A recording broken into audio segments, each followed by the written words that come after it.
Hello. हाँ जी, सभी को नमस्कार।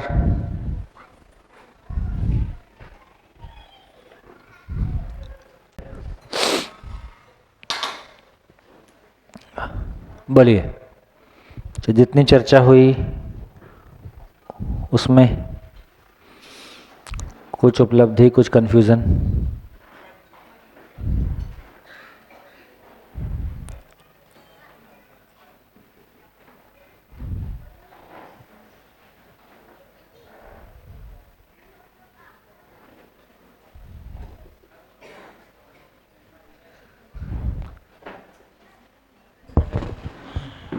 सर, हाँ, बोलिए बोलिए।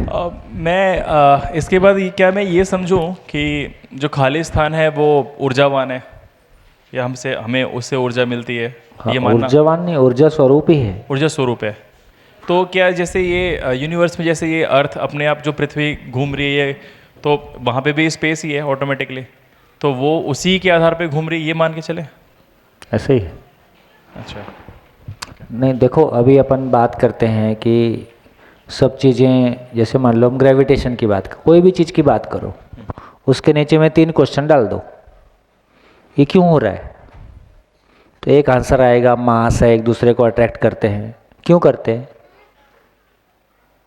कहीं भी बेस में 3 क्वेश्चन डाल दो, आंसर नहीं मिलेगा, क्योंकि बेस हमारा मिसिंग है। तो यदि साइंस में हम बात कर रहे हैं तो एक तो क्या क्या मिसिंग है? शरीर चलाने वाली रियलिटी शरीर से अलग है, ये साइंस में मिसिंग है।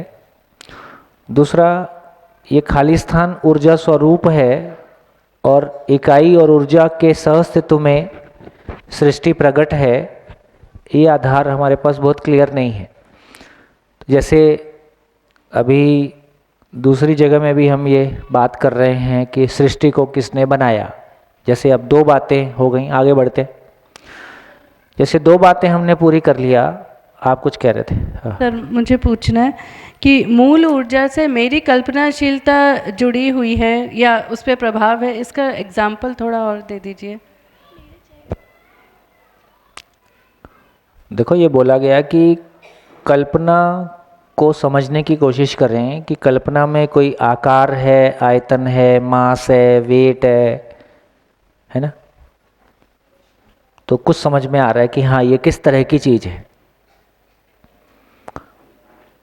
फिर दूसरी तरफ इस तरह की क्या चीज़ है, और भी कोई वास्तविकता के रूप में, यदि नाम के रूप में हमने देखा, तो खालिस्तान को भी हमने ऐसे समझा कि उसमें भी किसी तरह से कोई आकार नहीं है, आयतन नहीं है, मास नहीं है, वेट नहीं है ना? तो ये समझ में आया कि बेसिकली, देखो, अब ये तो समझ में आ ही रहा है कि इकाई व्यापक नहीं हो सकता। ये समझ में आ रहा है? इकाई क्रियाशील, क्रिया शून्य नहीं हो सकता। ये ठीक है? क्रिया शून्य क्रियाशील नहीं हो सकता, ये भी ठीक है।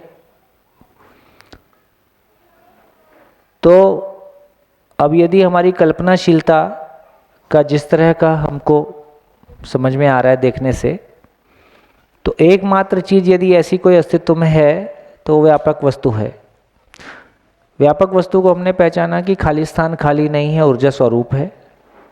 और इस सृष्टि को हमने पहचाना कि आखिर सभी इकाइयों में जो आचरण की पूर्णता है, या सभी इकाइयों में जो क्रियाशीलता है, यहाँ तक हम पहुँचे कि सभी इकाइयाँ ऊर्जा संपन्न हैं। तो सभी इकाइयों में ऊर्जा संपन्नता कहाँ से आ गई? तो ये ध्यान में आया कि सभी एक ही वास्तविकता है, तीसरी कोई वास्तविकता है नहीं। खाली स्थान और ऊर्जा के अलावा तीसरी कोई वास्तविकता नहीं है। और ये खाली स्थान रूपी वास्तविकता सभी इकाइयों को समान रूप से प्राप्त है। तो ये सिद्ध होता है, क्योंकि अब ये लॉजिक है ना? लेकिन धीरे धीरे हम अनुभूति की ओर जाएंगे तो ये भी पता चलेगा कि हाँ, वास्तविकता भी ऐसा है। तो धीरे धीरे अभी हम एक लॉजिक को रखते हुए सच्चाई को अप्रोच कर रहे हैं। कोई पॉइंट पे हमारा लॉजिक तृप्त होता है, जहाँ लॉजिक तृप्त होता है वहाँ से वास्तविकता के लिए अनुभूति का रास्ता शुरू होता है, वहाँ से उसकी शुरुआत होती है। जब तक हम तय ही नहीं कर पा रहे कि कोई चीज़ क्या है, ये है कि वो है, ऐसा है कि वैसा है, तब तक उसके लिए शोध भी क्या करें। तो एक लेवल का शोध है इन्फॉर्मेशन के माध्यम से कि हम सच्चाई को पहचानने की कोशिश करते हैं लॉजिकली। कोई पॉइंट के बाद हम उसको अनुभूति में देखने की कोशिश करते हैं। तो जितनी भी सारी बात कही जा रही हैं लॉजिकली, जब हम कोई, हाँ जी बच्चों थोड़ा सा देखो आजू बाजू, तो फिर लोगों का ध्यान बढ़ता ही रहता है। तो थोड़ा सा ये सेट करो कि या तो एक जन बच्चों को संभाले, है ना, आप सभी को डिस्टर्ब करें ये ठीक नहीं है ना, उचित नहीं है। तो माता पिता में से एक दिन बच्चों का शिविर चलाएं, एक दिन यहाँ शिविर चलाएं।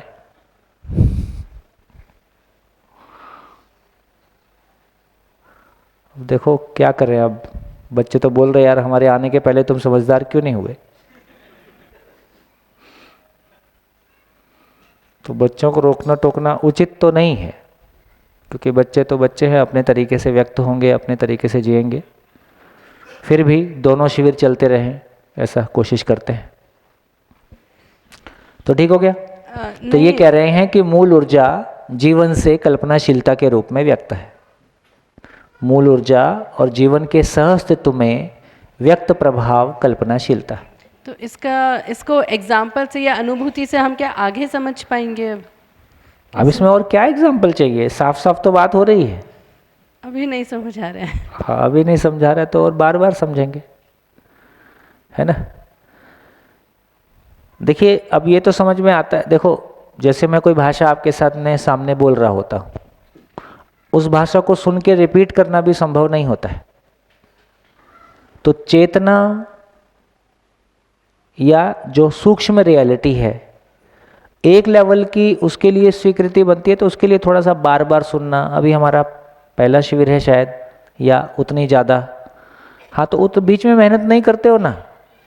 आप साल में एक शिविर करते हो और दूसरों को बताते हो मैं 10 साल से जुड़ा हूँ, आप ना ही बताओ वही ठीक है, क्योंकि आपको देख के दूसरे हतोत्साहित होते हैं। तो केवल आप 50 घंटे लगाते हो, वो भी दूसरा डुगडुगी बजाता है, आप मजे लेते हो। शिविर के बाद आपने क्या किया? तो इसका मतलब जिज्ञासा अभी अपनी नहीं है। अभी किसी प्रभाव से, किसी चलते अपन शिविर में आ जाते हैं। यदि शिविर के बाद आप कंटिन्यूटी नहीं बनाते हैं तो इसका मतलब अभी आपकी ज़रूरत नहीं है। आप किसी वातावरण के दबाव से, प्रभाव से, किसी पति के प्रभाव दबाव से, किसी और मित्रों के प्रभाव दबाव से अपने किसी शिविर में आ जाते हैं। बुराई बिल्कुल नहीं है, कहीं से तो शुरुआत होगी, कभी तो हम पहचानेंगे। लेकिन आपकी पुरुषार्थ, आपकी मेहनत वहाँ से शुरू होती है जब शिविर पूरा हो जाता है। उसके बाद आपकी बारी है कि आप क्या करते हैं। तो थोड़ा सा और मन लगाने की ज़रूरत है। चलिए सर, जब ये मूल ऊर्जा सभी को समान रूप से प्राप्त है, हर इकाई को, तो हर इकाई तो अपने में व्यवस्थित है, फिर मानव को इसमें मूल ऊर्जा में होने से ज्ञान क्यों नहीं मिला? उसको भी तो सब व्यवस्थित है, सब अपने आचरण के साथ है, तो मानव भी तो हो सकता था ना। मानव को ज्ञान को समझने के लिए कल्पनाशीलता भी उसी मूल ऊर्जा के सहअस्तित्व में प्राप्त है। मानव और बाकी का डिजाइन में डिफरेंस है। मानव के अलावा बाकी कोई भी इकाई में पात्रता बढ़ाने का संभावना नहीं है। मानव के अलावा कोई भी इकाई में समझने की स्थिति नहीं है। अब आप ये कह रहे हैं कि मानव में समझने की स्थिति ना हो, मानव पत्थर हो जाए, पेड़ हो जाए, पौधा हो जाए, ऐसा चाहते हो? तो इतना ही है। तो मानव में समझने के लिए जो कैपेबिलिटी है, जो समझने का जो आधार है, वो कल्पनाशीलता ही है। तो कल्पनाशीलता मूल ऊर्जा और जीवन के सहअस्तित्व में व्यक्त प्रभाव कल्पनाशीलता है।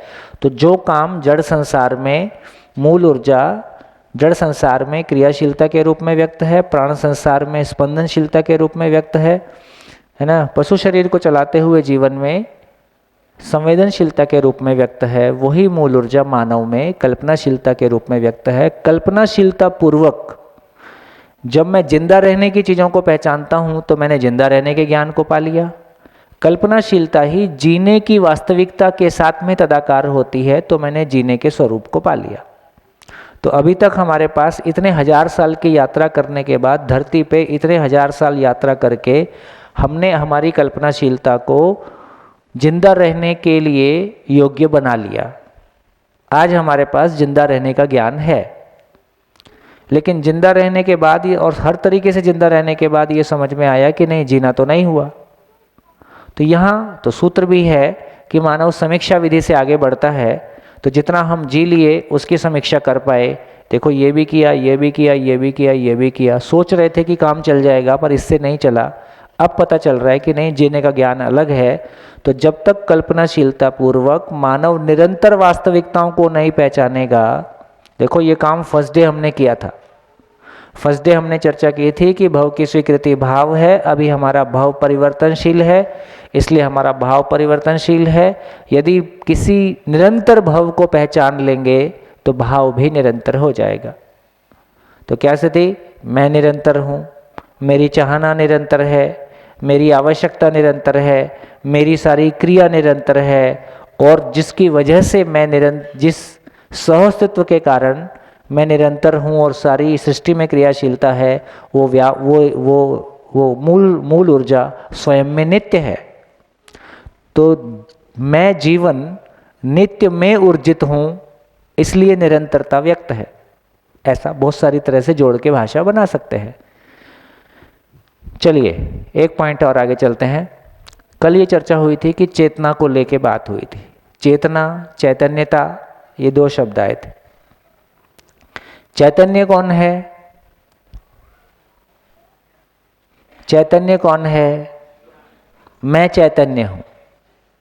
मैं चैतन्य हूँ मतलब कैसे बोलते हैं चैतन्य हूँ? जैसे कोई बेहोश हो जाता है, हम भाषा प्रयोग करते हैं इसकी चेतना चली गई या इसमें चेतना नहीं लग रही है, ऐसा भाषा कुछ भी प्रयोग कर लेते। कोई कोमा में चला गया, कोमा में चला गया तो वो रिस्पॉन्ड नहीं करता है, उसको कुछ भी बोलो, हिलाओ हिलाओ, तो हम कह रहे हैं कि नहीं, ये चैतन्य नहीं है। तो चैतन्यता का पहचानने का तरीका है कि आदमी की 5 सेंसेस काम कर रही हैं, तो हम कहते हैं कि भाई चैतन्य है। तो मानव में चैतन्यता का आधार, मानव में चैतन्यता का आधार क्या है? कल्पनाशीलता। मानव में चैतन्यता का आधार क्या है? हम शरीर को कैसे चला पाते हैं? क्योंकि हमारे पास कल्पनाशीलता है। तो मानव में चैतन्यता का आधार कल्पनाशीलता है, और कल्पनाशीलता के मूल में क्या है? व्यापक वस्तु है। तो मानव में चैतन्यता का आधार व्यापक वस्तु ही है, मूल ऊर्जा ही है, इसलिए मूल ऊर्जा को एक नाम चेतना है। बढ़िया, क्या समझ में आ गया? क्या समझ में आ गया? नहीं आया? फिर से बोलता हूं। जीवन में चैतन्यता का आधार भी मूल ऊर्जा ही है, क्योंकि जीवन के चैतन्य होने को, बेसिकली मानव के चैतन्य होने को हम कैसे पहचानते हैं? कि वो शरीर के सिग्नल्स को पहचानता है, शब्द, स्पर्श, रूप, रस, गंध को रिस्पॉन्ड करता है। तो मानव जीवन शरीर को चला पाता है, इसका मतलब मानव में चैतन्यता के लक्षण हमको दिखाई देते हैं। तो जीवन शरीर को चला पाता है, कैसे चला पाता है? कल्पनाशीलता पूर्वक चला पाता है। कल्पनाशीलता कहाँ से आ रही? जीवन और मूल ऊर्जा के सहअस्तित्व में व्यक्त प्रभाव कल्पनाशीलता है। तो जीवन कल्पनाशीलता पूर्वक शरीर को चलाता है। तो मानव में चैतन्यता का, जीवन में चैतन्यता का आधार चेतना ही है, मूल ऊर्जा ही है, इसलिए मूल ऊर्जा को एक नाम चेतना है। तो मूल ऊर्जा को एक नाम चेतना भी दिया। ठीक हो गया? फिर उसको 2 भाग में बोला, जीव चेतना, मानव चेतना। मानव की चेतना को 2 भाग में कहा, जीव चेतना, मानव चेतना। देखो, एक बच्चे में सूसू पॉटी को पहचानने की स्थिति नहीं होती, वो कहीं भी सूसू पॉटी कर देता है। फिर एक समय आता है वो सूसू पॉटी को पहचानने लगता है। फिर एक समय आता है वो बोलना लिखना करने लगता है। फिर एक समय आता है वो कमाने लगता है। फिर एक समय होता है वो बाप बन जाता है, वो परिवार चलाने लगता है। तो इसका मतलब क्या हुआ? और वो अपने परिवार को जिंदा रखने के लिए योग्य होता है। तो हमने एक लंबी यात्रा की, और लंबी यात्रा करके हमने जिंदा रहने पे अधिकार पा लिया। तो इसका मतलब ये हुआ कि बेसिकली मेरी कल्पनाशीलता शरीर के साथ तदाकार हो पाई और शरीर की आवश्यकताओं को पहचान पाई, शरीर की आवश्यकताओं को पहचानने में पूरा समर्थ हो पाई, तो कम से कम मैंने जिंदा रहने में अधिकार पा लिया। इसका नाम जीव चेतना है। जिंदा रहने का अधिकार पा लिया, इसका नाम जीव चेतना है। और मैंने जीने का अधिकार पा लिया। जीने का अधिकार कैसे पाया? तो कल्पनाशीलता को जो निरंतर वास्तविकताएं हैं, निरंतर वास्तविकताएं क्या हैं? मैं सुख की निरंतरता चाहता हूं, है ना? जीवन की सारी आवश्यकताएं निरंतर हैं, जीवन खुद में निरंतर है, व्यापक वस्तु नित्य है, सह अस्तित्व नित्य वर्तमान है, ये सब निरंतर चीजें हैं। तो जब जीवन में कल्पनाशीलता निरंतर वास्तविकताओं के साथ में तदाकार हुई, तो मैंने अपनी कल्पनाशीलता ज्ञान में परिवर्तित हो गई। अस्तित्व जैसा है, मैं जैसा हूँ, तो इस अर्थ में मेरा भाव और विचार स्टेबल हो गया, मेरा भाव और विचार सुखदायी हो गया, मुझको संबंध की पहचान हो गई, संबंध में जीने की योग्यता आ गई। तो मैं मानव को समझ पाया, संबंध को समझ पाया, अस्तित्व को समझ पाया, कैसे जीना है, क्यों जीना है, ये समझ पाया। इसका नाम मानव चेतना है। इसी को संज्ञानशीलता कहा।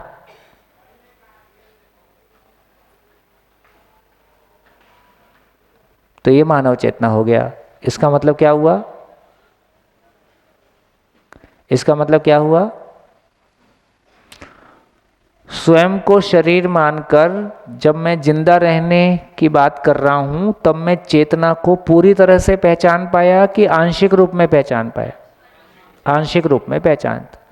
तो जब मैं व्यापक वस्तु की महिमा को आंशिक रूप में पहचानता हूं, शरीर चलाने के अर्थ में पहचानता हूं, इसका नाम जीव चेतना है।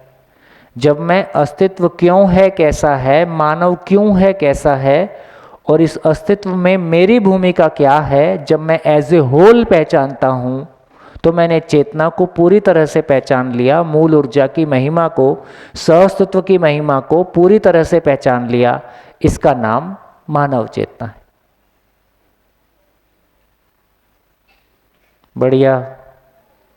तो यदि व्यापक वस्तु को हमने एक नाम चेतना दे दिया, तो पत्थर को चेतना उपलब्ध है कि नहीं?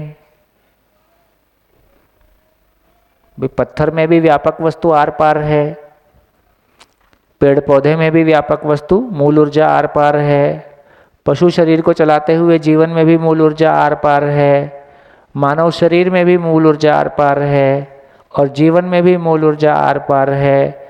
तो इस प्रकार एक भाषा बनती है कि सृष्टि की सभी इकाइयों को चेतना प्राप्त है, सभी इकाइयां चेतना में ऊर्जित हैं। ऐसा एक भाषा बन गई।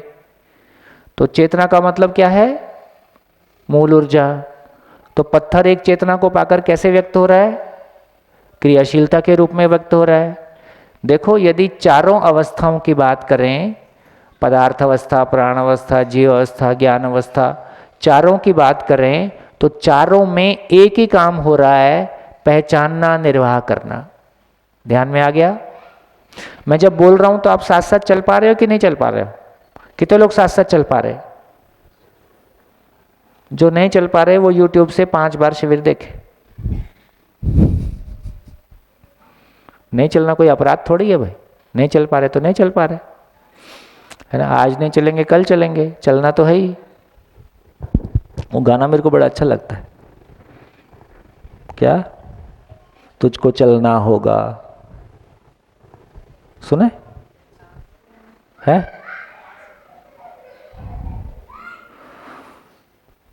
नहीं सुना? सुने? क्या है? हाँ, धरती चले चले रे, धरती चले चले रे तारा। सुनाओ, मोबाइल में लगाओ, कैसे ही तो चलो।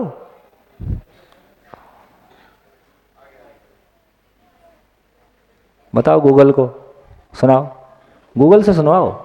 गूगल से लगा दे। हाँ, ये लोग समझ समझ के थक गए, मैं देख रहा हूँ। इनको गाना सुनाओ।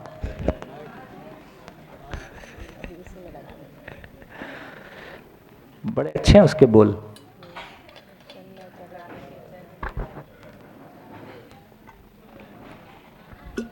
नदिया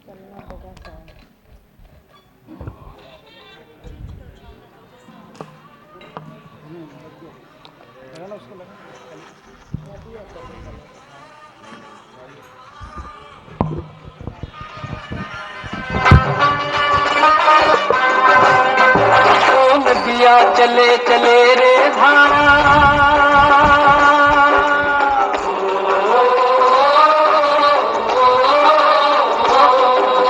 नदिया चले चले रे धारा, चंदा चले चले रे तारा, तुझको चलना होगा, तुझको चलना होगा, तुझको चलना होगा, तुझको चलना होगा।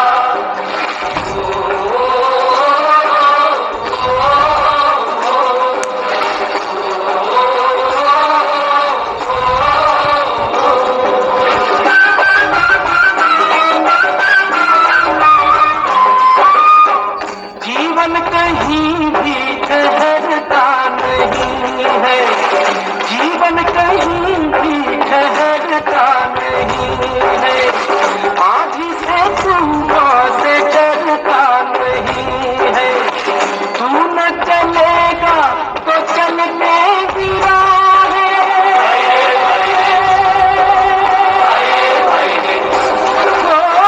तू न चलेगा तो चलने की राह है, मंजिल को तरसेंगी तेरी निगाहें, तुझको चलना होगा।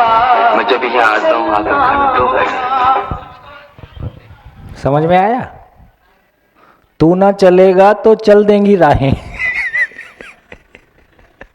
गजब लोग कल्पना करते हैं। मंजिल को नरसे तरसेंगी तेरी निगाहें, इससे बढ़िया आदमी और क्या बोलेगा?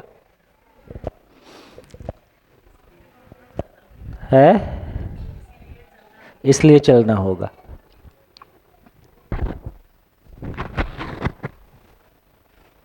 तो देखिए, ये ना इस दर्शन का जो बहुत बड़ा उपकार है वो ये है कि अब तक हमको लगता था, आदरणीय नागराज जी, बाबा जी, मतलब कितने लंबे समय तक ये होता रहा, वो हमको बोलते थे कि इसको समझ के जीना है। हमको लगता था हम जी तो रहे,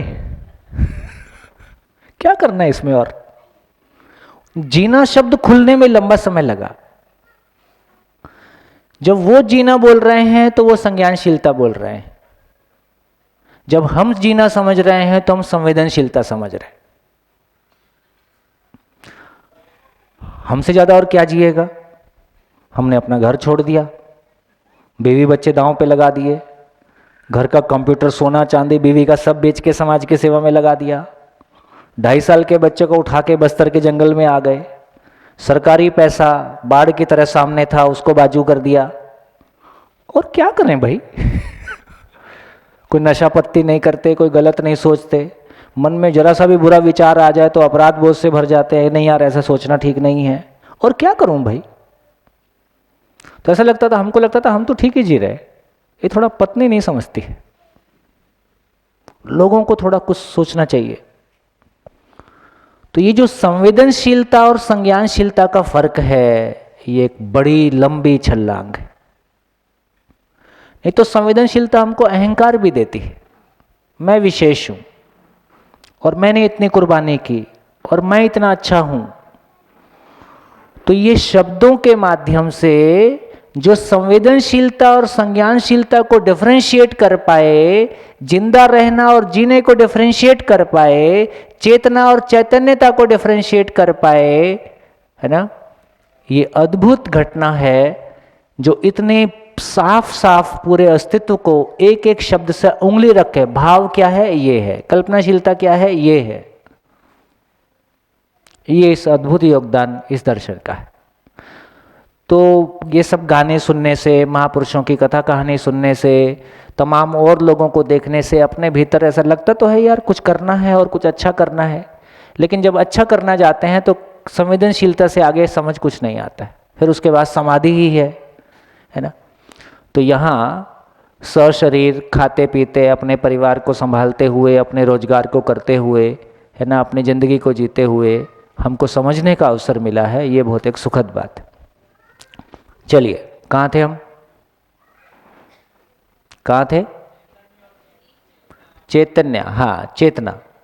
तो देखिए, अब ये ध्यान में आ गया कि यदि मूल ऊर्जा को हमने चेतना शब्द नाम दे दिया, क्योंकि मैं ये कह रहा था कि सृष्टि की सभी इकाइयाँ, चाहे जड़ है, चाहे पेड़ पौधे है, चाहे पशु पक्षी है, चाहे मानव है, सभी में पहचानने निर्वाह करने का काम होता है। ये हमने कल देखा। इसका मतलब और कोई गलती नहीं हो रही है। मानव को छोड़ दें तो बाकी पूरी सृष्टि को देखें तो कोई गलती नहीं हो रही है, सभी जगह पहचानने निर्वाह करने का काम हो रहा है। तो सभी जगह में पहचानने निर्वाह करने का काम हो रहा है और ठीक ठीक हो रहा है, और उसके आधार पर ये पूरी सृष्टि अपने आप में एक सुंदर व्यवस्था के रूप में व्यक्त है। हर इकाई अपने आप में इंटेलिजेंट है कि नहीं है? ये पूरी सृष्टि अपने आप में एक इंटेलिजेंट मैकेनिज्म है। तो आखिर ये पूरी सृष्टि में इतनी अक्ल कहां से आ रही है? सभी चीज को ज्ञान है ना कि उसको क्या करना है। एक सब एटॉमिक पार्टिकल से लेके, परमाणु से लेके, अणु से लेके, कोशिकाओं से लेके, ऑर्गन से लेके, है ना।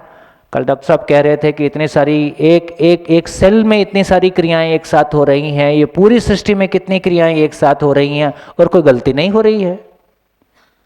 आखिर सभी क्रियाएं सभी इकाइयां इतनी ज्ञानी कैसे हैं? तो समस्त इकाइयों में पहचानना निर्वाह करने का आधार क्या है? कैसे हो रहा है? अरे, मूल ऊर्जा। तो मूल ऊर्जा स्वयं में पूर्ण है। सभी इकाइयां पूर्ण में ऊर्जित हैं, पूर्ण में गतित हैं। व्यवस्था पूर्ण की गति, पूर्णता के अर्थ में गति हो तो क्या होगी? पूर्णता के अर्थ में गति व्यवस्था के अर्थ में गति होगी कि अव्यवस्था के अर्थ में गति होगी? व्यवस्था के अर्थ में गति होगी। ये जो व्यवस्था के अर्थ में गति है, ये ही फाइनली आचरण की निश्चितता के रूप में व्यक्त होती है। यही पहचानने निर्वाह करने का आधार है। तो समस्त इकाइयों में पहचानने निर्वाह करने का आधार है। इसलिए मूल ऊर्जा को एक नाम ज्ञान भी है। ज्ञान, ज्ञान है ना। आप कभी ज्ञान को लेकर परेशान हुए? ज्ञान चीज क्या है? तो मैं तो ज्ञान को लेके कई साल परेशान रहा। कोई साधु लोग ज्ञानी हो जाते हैं, बस समझ में आता है इनको क्या हो जाता है ऐसा। बोले तुमको ज्ञान हो जाएगा। क्या हो जाएगा? अभी भी तो कोई परेशानी नहीं है और क्या हो जाएगा? तो हम इंजीनियरिंग में आए तो हमको लगा यार, तो हमने सैटेलाइट इंजीनियरिंग अपने यहाँ शुरू करवा लिया। तो किसी समय तक मैं ये मानता था, आज अपनी बेवकूफ़ी या जैसी मेरी मानसिकता थी उसको व्यक्त कर रहा हूँ। मैं कुछ साल तक ये भी मानता रहा कि ज्ञान होने से ना पूरा स्पेस, सैटेलाइट सब समझ में आ जाता है। तो मतलब ज्ञान होने से आदमी सैटेलाइट बना लेता होगा। फिर एक दिन वो शंकर दयाल शर्मा, कौन थे वो, प्राइम मिनिस्टर, राष्ट्रपति हो गए, उसका इंटरव्यू आ गया। पता नहीं जब हम 9, 10, 11, 12 क्या था पता नहीं, तो पता चला अखबार में पढ़ के उसको 13 लैंग्वेज आती है। और मैं कहा अपने को एक ही आती है, दूसरी में इंटरेस्ट भी नहीं है। तो फिर मैं कुछ समय तक ये भी सोचा यार, बहुत सारी लैंग्वेज आने से भी आदमी ज्ञानी हो जाता है। तो कई साल तक ये पता नहीं चला यार ज्ञान बोल किसको रहे। तो अब ज्ञान डिफाइन हो गया। ज्ञान 2 भाग में है, जिंदा रहने का ज्ञान, जीने का ज्ञान। और मूल में ज्ञान रूप में वस्तु क्या है? तो ये मूल ऊर्जा ज्ञान है। मूल ऊर्जा में होने मात्र से, चूंकि वो ऊर्जा स्वयं में पूर्ण है, पूर्ण में ऊर्जित होने के आधार पर सभी इकाइयां पूर्णता के अर्थ में गतित हैं। पूर्णता के अर्थ में गतित, देखो एक और बात, ये सभी इकाइयां नियंत्रित हैं। ये ध्यान में आ गया? सभी इकाइयां नियंत्रित हैं। ये सभी इकाइयां नियंत्रित कैसे हैं? तो तो मूल ऊर्जा में ऊर्जित हैं, मूल ऊर्जा स्वयं में पूर्ण है, सभी इकाइयां पूर्णता के अर्थ में गतित हैं। ये पूर्णता के अर्थ में गतित रहना ही नियंत्रित रहना है, उससे बाहर जा ही नहीं सकती हो।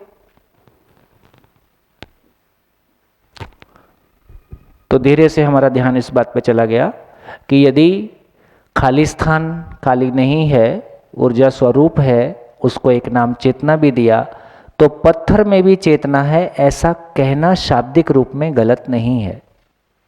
लेकिन इसका यह मतलब नहीं है कि पत्थर सुखी दुखी होता है। मूल ऊर्जा सुखी दुखी होता है क्या? मूल ऊर्जा क्रिया शून्य है, सुखी दुखी होना भी क्रिया है, झंझट खत्म। तो मूल ऊर्जा में ना सुख है, ना दुख है, ना आना है, ना जाना है, ना जन्म है, ना मृत्यु है, ना परिवर्तन है, ना लेन है, ना देन है। एक अद्भुत महिमा, लेकिन एक वास्तविकता जो कि कोई वास्तविकता है जो कि पारदर्शी है, जिसके आर पार देखा जा सकता है। मेरे आपके बीच में खाली ये हम दूरी किसको बोलते हैं, डिस्टेंस किसको बोल रहे हैं? ये देखो ज्ञान का भंडार बिल्कुल बाजू में रहता है, ये सब पकड़ डाले।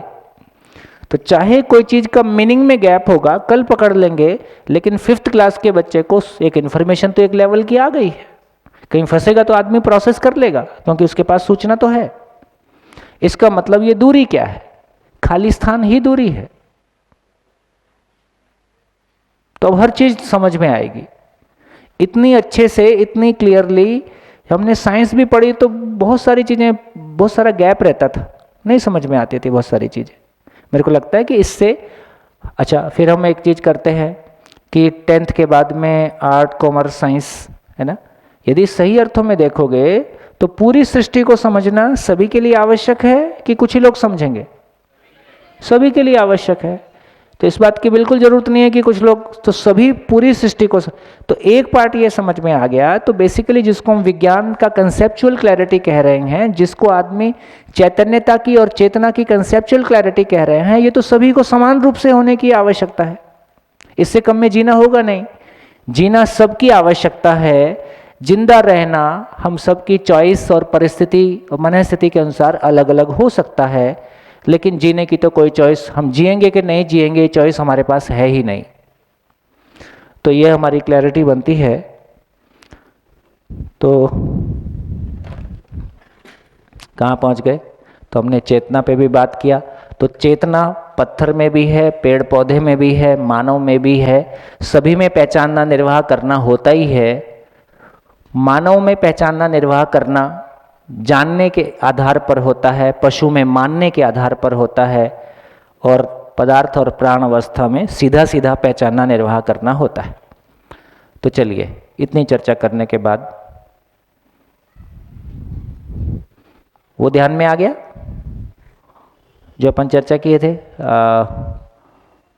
शुद्ध है, ये पकड़ने लायक चीज है। मैं किसी चीज को, कुछ चीजें हैं जो लॉजिकल एक्सप्लेनेशन है और वस्तु को पहचानने में ध्यान में आता है, कोई चीज है जो मेरे को अनुभूति में वहां तक लेके जाने में मददगार होगा।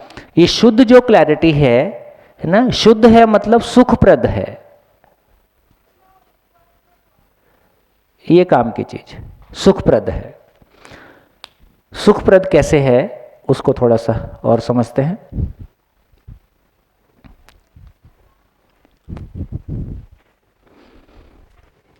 पूरे को एक बार समराइज कर लेते हैं। तो अस्तित्व में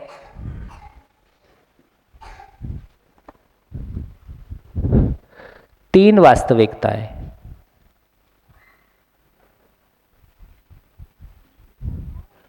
अस्तित्व में तीन वास्तविकताएं। एक मूल ऊर्जा, मूल ऊर्जा में जड़ और चैतन्य इकाइयां। जड़ इकाई के रूप में परमाणु की बात की, इसको गठनशील परमाणु कहा, और चैतन्य इकाई के रूप में जीवन की बात किया, इसको गठन पूर्ण परमाणु कहा। आगे विस्तार से कभी मिलेंगे, गठन पूर्ण परमाणु कहा। तो ये जीवन आ कहाँ से गया? गठनशील परमाणु विकास पूर्वक चैतन्य हुआ है। ये एक लाइन अभी केवल आपके सामने कह दिया। हाँ बेटा, दो ही हैं। जब दो बोलते हैं तो एक अरूपात्मक, एक वो जिनका रूप होता है, जिनका आकार होता है, उस भाषा में बोलेंगे तो दो होती है। जड़ और चैतन्य की भाषा में कहेंगे तो उसको तीन कह सकते हैं, इकाइयां। तो इसका मतलब यह हुआ कि तीन वास्तविकताएं, तीन वास्तविकताओं के साथ में पूरा अस्तित्व को देखेंगे। तीन क्रियाएं, तीन क्रिया में एक क्रिया भौतिक क्रिया, रासायनिक क्रिया और जीवन क्रिया।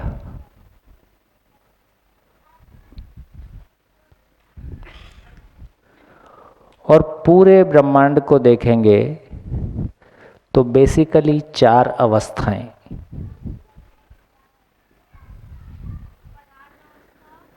पदार्थ अवस्था,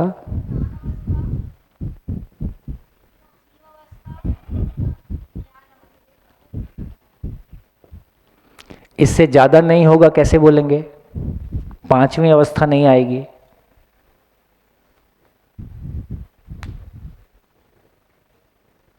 देखिए, एक तो ये भी समझ में आ गया कि अब जब डार्विन ये कह रहे हैं कि मानव का विकासवाद, तो मानव का विकासवाद है कि शरीर का विकासवाद है? एक तो ये समझ में आ गया। दूसरा, डार्विन ये नहीं कह पा रहे हैं कि मानव जैसा विकसित हुआ ऐसा ही क्यों हुआ, और विकसित होगा कि नहीं होगा, क्योंकि विकास के प्रयोजन का पता नहीं है। विकास की प्रक्रिया को पहचानने की कोशिश की है, इसलिए जब हम साइंस में अध्ययन कर रहे हैं तो पूरा वो स्ट्रक्चरल फंक्शनल है। पर्पस मिसिंग है कि ऐसा क्यों हो रहा है, ये सब तो क्यों हो रहा है, ये सारा इतना सारा फैलाव क्यों है। तो देखो, बहुत अद्भुत भी लगता है। यदि पूरी सृष्टि को देखें तो कुल मामला कितना है? पूरी सृष्टि को देखें तो कुल मामला इतना है कि व्यापक वस्तु है। कब से है?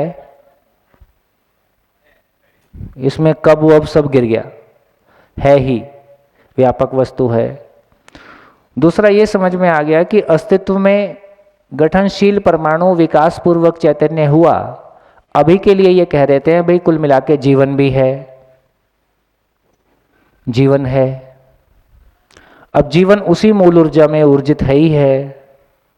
अब जीवन ऊर्जित है तो उसमें पूर्णता को व्यक्त करने की प्यास है। जीवन की पूर्णता क्या होगी? समझ की पूर्णता होगी। समझ की पूर्णता के लिए क्या जरूरी है? जीवन अपनी समझ की पूर्णता को व्यक्त कर पाए, इसके लिए क्या जरूरी है? उसको शरीर की जरूरत है। अब धरती पे शरीर के प्रकट होने के लिए क्या जरूरत है? शरीर प्रकट होगा तो किसी पशु पक्षी से प्रकट होगा, तो पूरी पशु पक्षी परंपरा की जरूरत है। पशु पक्षी के जिंदा रहने के लिए पेड़ पौधे की जरूरत है। तो देखो, वो है ना कि एहसान मेरे दिल पे तुम्हारा है दोस्तों, एक ऐसा गाना था पुराना। तो इस प्रकृति का एहसान देखो अपने पे कैसा है। मुझको शरीर की जरूरत थी, मैं हूं, मैं जीवन हूं, मुझको शरीर की जरूरत है। मुझको शरीर की जरूरत है तो इस सृष्टि में करोड़ों अरबों साल का श्रम हुआ, जिसके चलते पदार्थ अवस्था विकसित हुई, जिसके चलते जीव अवस्था विकसित हुई, उससे वो शरीर प्रकट हुआ, है ना। जैसे बेटे ने कह दिया कि मम्मा मेरे को हेलीकॉप्टर चाहिए, अब मम्मा ने पापा ने लगा दी पूरी जिंदगी पैसे कमा के, एक दिन बच्चे को हेलीकॉप्टर दिला दिया कि ले बेटा उड़ जा, जा सिमरन जी ले। तो एक दिन प्रकृति ने हमको शरीर उपलब्ध करा दिया, जा सिमरन जी ले। तो एक मानव को जीवन को शरीर उपलब्ध कराने के पीछे इतनी मेहनत हुई, इतनी मेहनत हुई। तो मुझको मेरे प्रमाणित होने के लिए, मेरे प्रमाणित होने के लिए मतलब मेरे खुश होने के लिए, मेरे खुश होने के लिए इतनी मेहनत सृष्टि में हुई है ताकि मैं खुश रहूं। तो सार केवल इतना कि मूल ऊर्जा में मैं हूं, है ना, और मैं अपने सामर्थ्य को, अपने आप को व्यक्त करना चाहता हूं। व्यक्त करने के लिए शरीर की, मुझको शरीर की जरूरत है। अब उसके पीछे के लिए पूरी कहानी है। तो इसका मतलब है अब और विकसित होगा कि नहीं होगा, पांचवी अवस्था आएगी कि नहीं आएगी। मानव का शरीर और विकसित होगा कि नहीं होगा। हो सकता है 2 मुंडी आ जाए कल, एक से समझ में नहीं आ रहा है।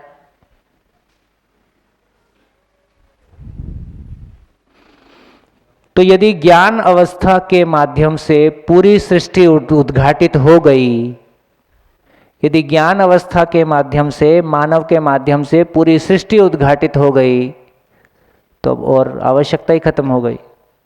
क्योंकि जीवन का मूल मामला इतना ही है कि उसमें समझने की ताकत है, वो अपनी समझ को व्यक्त करना चाहता है, समझना चाहता है, और ये काम शरीर के माध्यम से हो गया। तो ना तो अब शरीर और विकसित होगा, ना और अगली अवस्था आएगी। केवल इतना ही होगा कि अभी इस प्लेनेट पे भ्रमित मानव परंपरा है, कल ये जागृत मानव परंपरा हो जाएगी।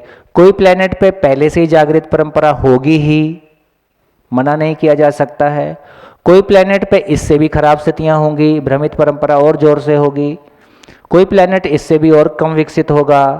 तो इसका मतलब है ये पूरी, इसलिए बढ़िया सूत्र है, अस्तित्व स्थिर है, जागृति निश्चित है। अस्तित्व स्थिर है, जागृति निश्चित है। हर जीवन को एक दिन जागृत होना ही है। शरीर यात्रा 1000 लगे, 500 लगे, 1 लगे, 2 लगे। हर खराब से खराब आदमी, जिसको हम खराब कह रहे हैं, निरीह से निरीह आदमी एक दिन किन्हीं ऊंचाइयों को छुएगा ही। जब जीवन की ये मौलिकता स्वीकार होती है तो दूसरे मानव को देखकर हम में समानता का भाव आ ही जाता है, मेरे ही जैसा है। और दर्शन में एक और जगह सुंदर लाइन आती है कि स्वयं जागृत ना होना भी एक अपराध, शब्द नहीं लिखा है लेकिन क्या शब्द है मेरे को ध्यान भी नहीं है। स्वयं जागृत ना होना भी एक अपराध जैसा ही है। कैसे? स्वयं जागृत ना होना भी एक अपराध जैसा ही है। कैसे? क्योंकि आपके जागृत ना होने से कितने लोगों की जागृति रुकी हुई है। तो हम कितने लोगों के लिए बाधा हैं और कितने लोगों के लिए अवसर हो सकते हैं। हम अवसर होना चाहेंगे कि बाधा होना चाहेंगे? अवसर होना चाहेंगे, इसलिए चलना होगा। बढ़िया, कैसा लग रहा है? कैसा लग रहा है? अच्छा है। आप अपराध करें और अपराधिक फील भी ना हो, ये कैसे होगा? अपराधिक तो फील होना ही चाहिए। ये तो आप मानव होना चाहते हैं, इसकी पहचान है।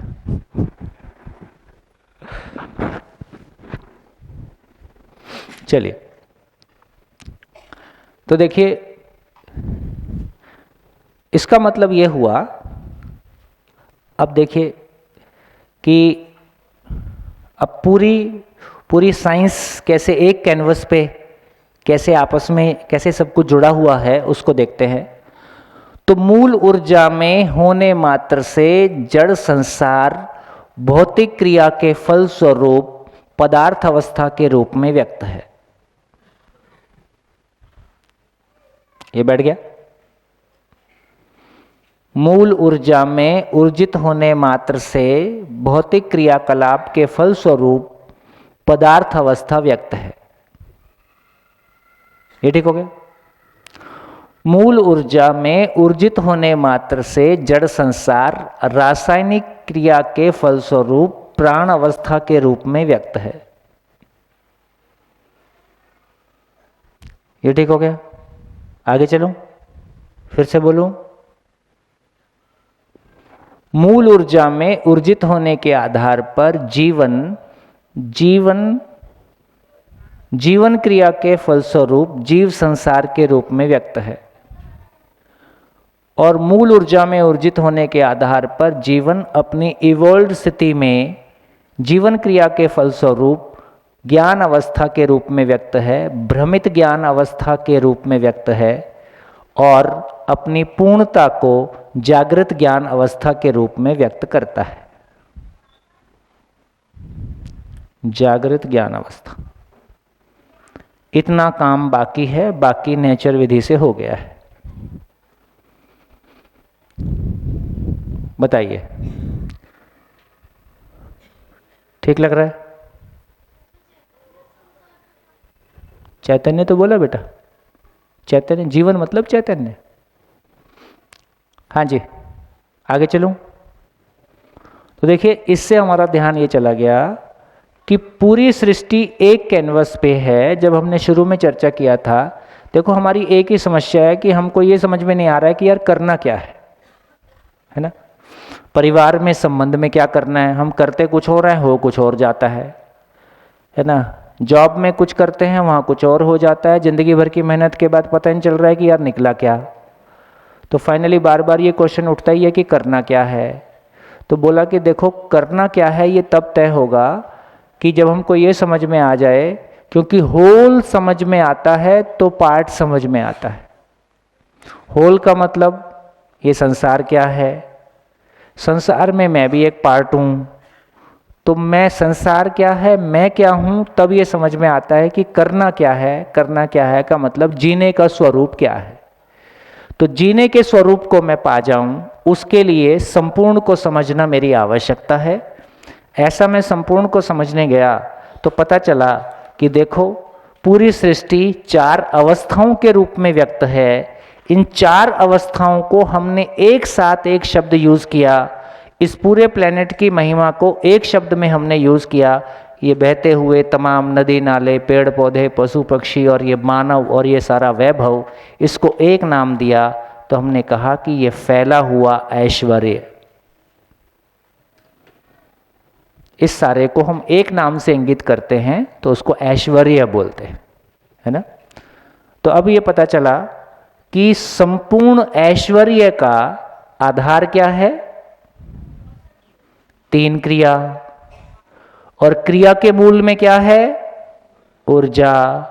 तो संपूर्ण ऐश्वर्य का आधार है, इसलिए एक परंपरा ने उसको ईश्वर के रूप में पहचाना। बढ़िया। तो ईश्वर दर्शन हो गया, ईश्वर दर्शन हो गया। और ईश्वर दर्शन भी ऐसा हुआ कि ईश्वर से बाहर निकलने की कोई गुंजाइश है? और ईश्वर को पाना है कि प्राप्त है ही? प्राप्त है ही, ये भी निकल गया। तो यहां से ये क्लैरिटी बनी कि ईश्वर प्राप्त है ही और उससे बाहर निकलने की भी कोई गुंजाइश नहीं है। तो ईश्वर हिमालय में है कि रायपुर में भी है? रायपुर में भी है, आपके घर में भी है, और बाथरूम में भी है, और किचन में भी है ना? तो इससे पता चला कि सृष्टि की सभी इकाइयाँ सदा सदा के लिए मूल ऊर्जा में ऊर्जित हैं। ये मूल ऊर्जा को हमने ईश्वर के रूप में पहचाना, क्योंकि संपूर्ण ऐश्वर्य का आधार है, इसलिए एक नाम ईश्वर है। ईश्वर शब्द को हमने जैसा कहने की कोशिश की है कि कण कण में ईश्वर है। कण कण मतलब इकाइयां। तो कण कण में ईश्वर है, कण कण में ईश्वर है, और कण कहाँ पे है? ईश्वर में है। तो कण कण में ईश्वर है और ईश्वर में कण कण है। भीतर और बाहर सभी जगह जो जगह है, इसका नाम ही ईश्वर है। तो सभी जगह ईश्वर है ही, कण में ही। जब कण कण में ईश्वर बोलते हैं तो ईश्वर समझ में नहीं आता है कि भाई किधर है, मुझ में ईश्वर कहाँ है, और फिर बाहर है कि नहीं है। यदि बाहर नहीं है तो उसके खंड हो गए। यदि कण कण में है और बाहर नहीं है तो ईश्वर खंडित हुआ कि नहीं हुआ। तो अब पता चला कि ईश्वर का खंड नहीं हो सकता। ईश्वर सर्वव्यापी, सभी जगह है ना, सभी जगह, सभी काल में, सभी देश में एक समान उपलब्ध है। तो पता चला कि कण कण में ईश्वर है, ईश्वर में कण कण है। फिर दूसरी बात सामने आई कि बोले उसकी मर्जी के बिना पत्ता नहीं हिलता है। मर्जी मतलब क्रिया, और ईश्वर क्रिया शून्य है। तो इसको थोड़ा सा समझना पड़ेगा। तो ईश्वर की मर्जी के बिना पत्ता नहीं हिलता है, या ईश्वर में सब कुछ नियम पूर्ण है। ये बात सम्मानजनक लगती है कि ईश्वर में सब कुछ नियम पूर्ण है, ये स्वीकार होता है, ये उचित भी है। ये बात समझ में आ गया। अब बोले ईश्वर ने सारी सृष्टि बनाई, अब ये बहुत मुश्किल हो गया, है ना। तो ईश्वर, तो सारी सृष्टि कैसे बनी, सारी सृष्टि कैसे बनी, तो सारी सृष्टि कैसे बनी, कहां से आ गई। तो उसके लिए 4 बढ़िया सूत्र हैं। तो देखिए, कहा कि अस्तित्व सह अस्तित्व है, अस्तित्व सह अस्तित्व है, सह अस्तित्व नित्य वर्तमान है, सह अस्तित्व नित्य प्रभावी है, सह अस्तित्व नित्य प्रगटनशील है, और 4 अवस्थाओं के रूप में प्रकट है। उसमें से मानव के अलावा शेष अपने आचरण के साथ हैं, आचरण की पूर्णता के साथ। मानव में निश्चित आचरण की प्यास है, और समझपूर्वक अपने आचरण को व्यक्त करता है। इतनी ही यात्रा मानव के पास है, बाकी खाना पीना है।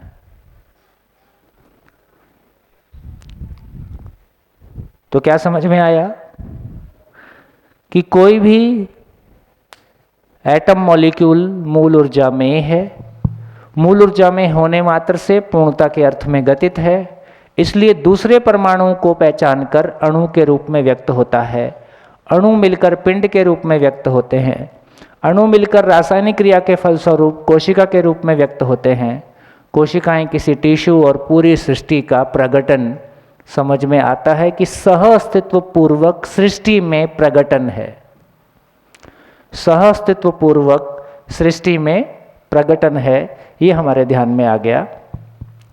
तो देखिए, साइंस में एक हम पढ़ते हैं क्या कि spin motion, atomic particle spin motion करता हुआ रैंडम मोशन में रहता है, ऐसा पढ़ते हैं ना। भैया एक बार ईश्वर को वापस समझा पाएंगे? फिर से एक बार बोलिए। ईश्वर को फिर से समझा पाएंगे? अच्छा, नहीं मैं तो समझा पाऊंगा। हाँ, मैं थोड़ा समझने की कोशिश करूंगा। समझने की कोशिश में आदमी समझा ही पाता है। कह देता हूं फिर से।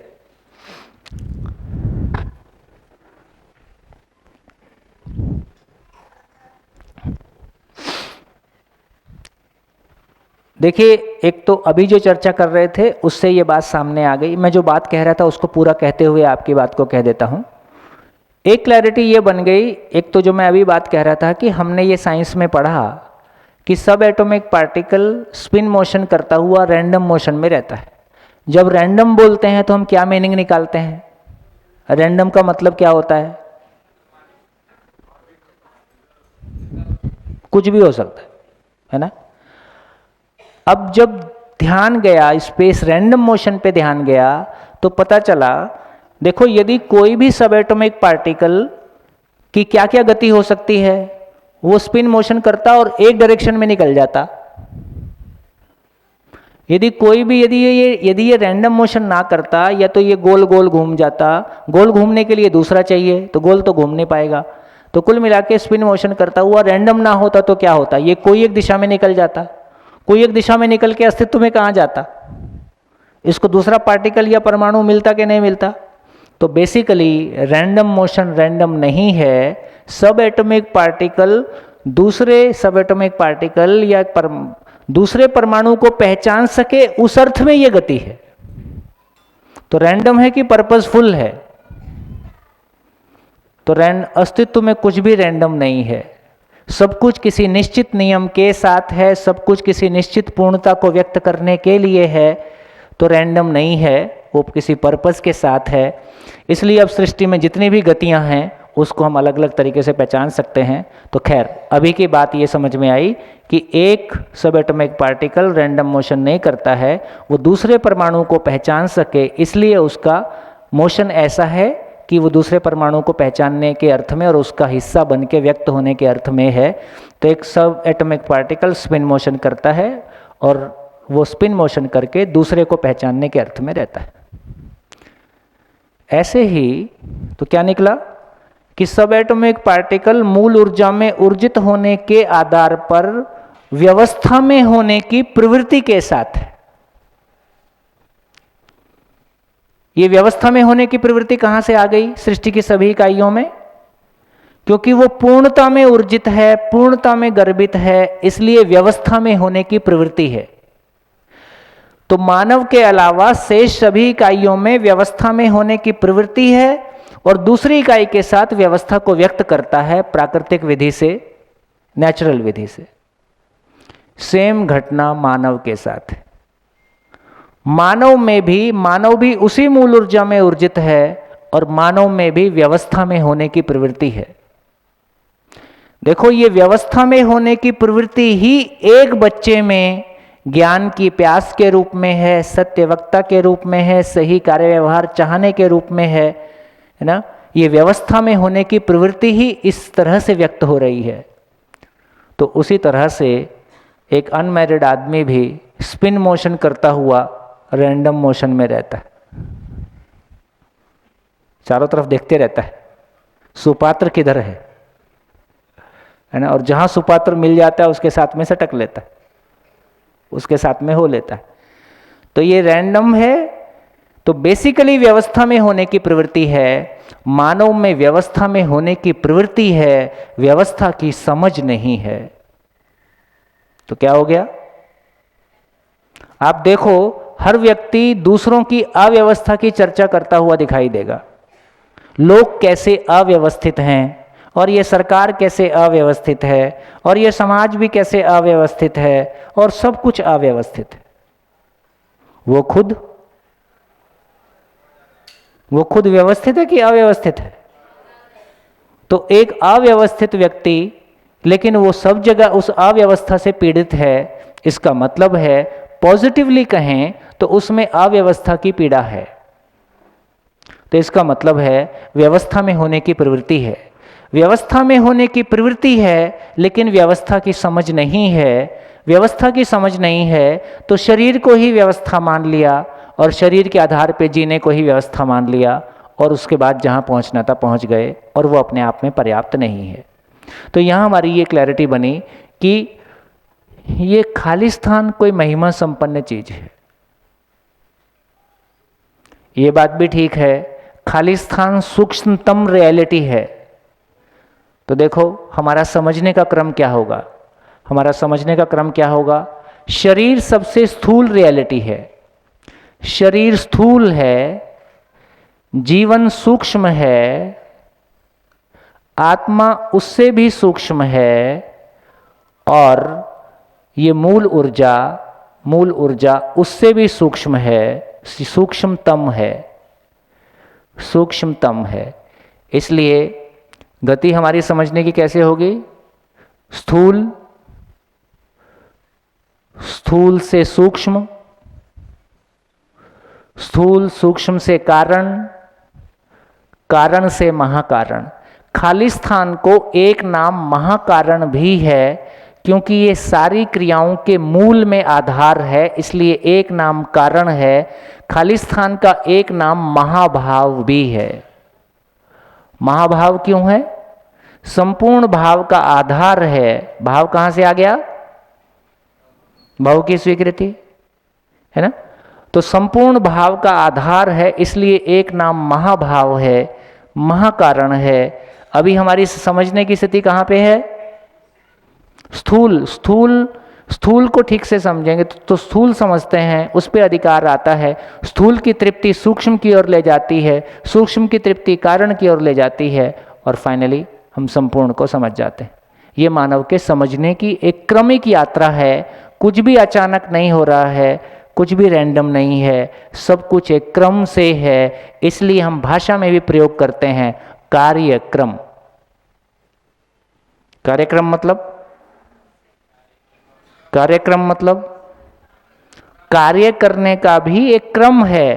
ये पूरी सृष्टि का भी एक क्रम है। क्रम को ना पहचान पाना ही जिंदगी में दुर्घटना है। हम क्रम नहीं पहचान पा रहे, है ना?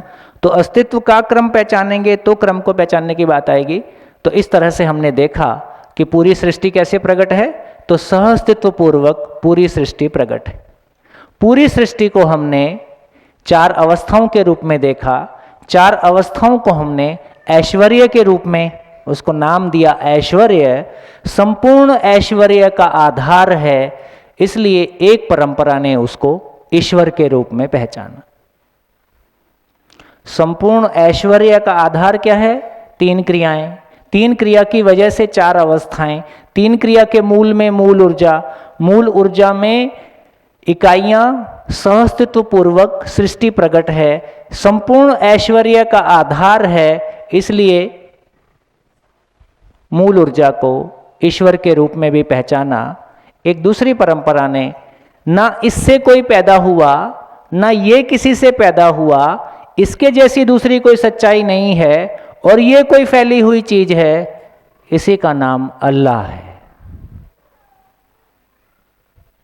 अल्लाह ईश्वर तेरो नाम, सबको सन्मति दे भगवान।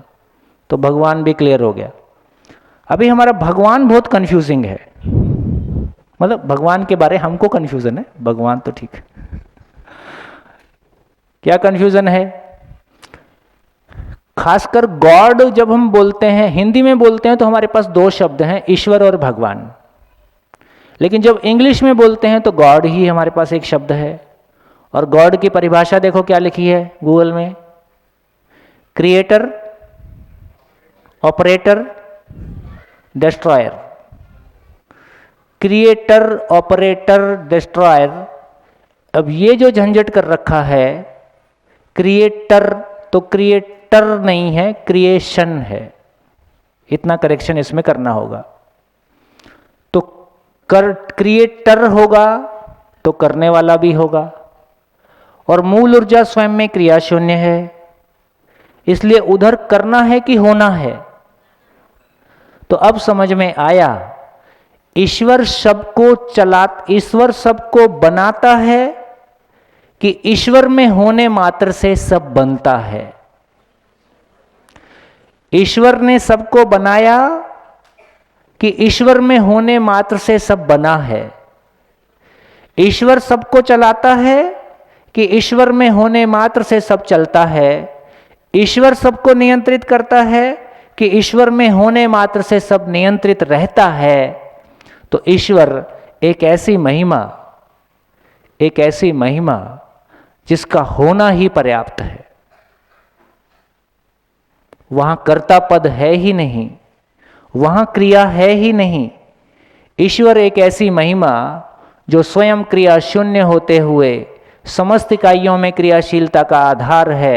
एक ऐसी महिमा जो स्वयं में पूर्ण है, जिसमें होने मात्र से सभी इकाइयां पूर्णता के अर्थ में गतित हैं और अपनी पूर्णता को आचरण की निश्चितता के रूप में व्यक्त करती हैं। तो ईश्वर ने सबको बनाया कि ईश्वर में सब कुछ बना है? ईश्वर सबको चलाता है कि ईश्वर में सब कुछ चलता है? ईश्वर से सब कुछ पैदा हुआ कि ईश्वर में सब कुछ पैदा हुआ? ईश्वर सबको नियंत्रित करता है कि ईश्वर में सब नियंत्रित रहता है? मैंने शुरू में एक क्वेश्चन आपके पास छोड़ा था, आपको ध्यान होगा कि पूरी सृष्टि में कहीं शासन नहीं है, हमारी कोई व्यवस्था शासन से मुक्त नहीं है। ध्यान में? क्या समझ में आया? हमने क्या माना? ईश्वरीय शासन। ईश्वर बनाने वाला है, बिगाड़ने वाला है? तू ही बिगाड़े तू ही बनाए। तो ईश्वर बनाने वाला है, बिगाड़ने वाला है, तो ईश्वर से ये अधिकार किस में आ गया? धर्मगुरु के पास आ गया। धर्मगुरु से ये अधिकार राजा के पास आ गया।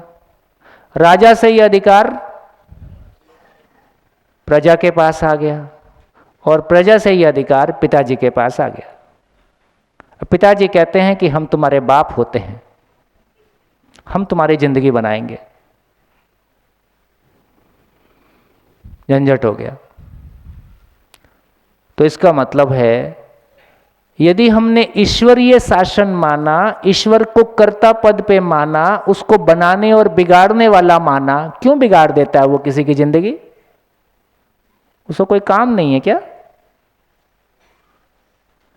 यदि ईश्वर फिर न्यायकारी है, न्याय करना तो क्रिया है, तो एक जागृत मानव न्यायकारी होगा कि ईश्वर न्यायकारी होगा? बोलते नहीं हो। जागृत मानव न्याय करेगा कि ईश्वर न्याय करेगा? ईश्वर न्याय करता है कि ईश्वर में न्याय होता है? ईश्वर में न्याय होता है और जो ईश्वर रूपी महिमा को समझता है वो न्याय करने की योग्यता के साथ होता है।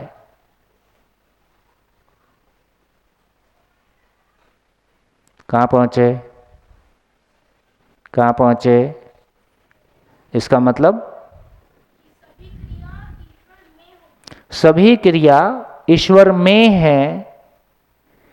ईश्वर में होने मात्र से सभी इकाइयां अपनी पात्रता अनुसार ऊर्जित हैं और अपनी महिमा के साथ व्यक्त हो रही हैं। केवल इतनी ही बात है। तो ईश्वर की महिमा पहले से कम समझ में आ रही कि ज़्यादा समझ में आ रही? ज़्यादा क्लियरली समझ में आ रही। तो अब ये समझ में आया कि ईश्वर किसी को बनाता नहीं है, चलाता नहीं है, बिगाड़ता नहीं है ना? एक ऐसी महिमा जिसमें होने मात्र से सृष्टि में प्रकटन है और सभी सृष्टि की इकाइयां अपने अपने आचरण के साथ प्रस्तुत हैं। मानव भी उस महिमा को समझ लेता है, अपनी पूर्णता को पहचान लेता है। मानव का ये आचरण ही मानवीयतापूर्ण आचरण के रूप में व्यक्त होता है, जो उसके लिए भी सुखदायी है और सभी के लिए सुखदायी है। तो अब हम क्या करेंगे? तो कल से हम क्या करेंगे? कल से हमारे लिए क्या कार्यक्रम है? अब हमको दूसरों को चलाना है कि हमको चलना है? हमको दूसरों को नियंत्रित करना है कि स्वनियंत्रित होना है? दूसरों को बनाना है कि कुछ बनना है ना? अपने में मानव बन जाएंगे तो दूसरा कोई मानव होना चाहेगा तो उसके लिए सहयोगी हो ही जाएंगे। तो यहां से शासन का अंत हो गया। शासन का अंत होता है तो व्यवस्था की शुरुआत होती है। सूत्र है, शासन है तो व्यवस्था नहीं, व्यवस्था है तो शासन नहीं। शासन हमारी अयोग्यता है, शासन हमारी मजबूरी है। इसलिए कम से कम भारत तो वो देश है जहां दुनिया को वो शासन का विकल्प दे सके, व्यवस्था का स्वरूप दे सके। आदमी को भय, प्रलोभन, आस्था से नियंत्रित करने की बजाय मानव में स्वनियंत्रित होने की कामना है। स्वनियंत्रित होने की कामना शिक्षा पूर्वक पूरी हो सके, व्यवस्था पूर्वक उसका पोषण किया जा सके, तो मानव का हर कर्म जागृति के लिए हो जाए और ये जीवन सफल हो जाए।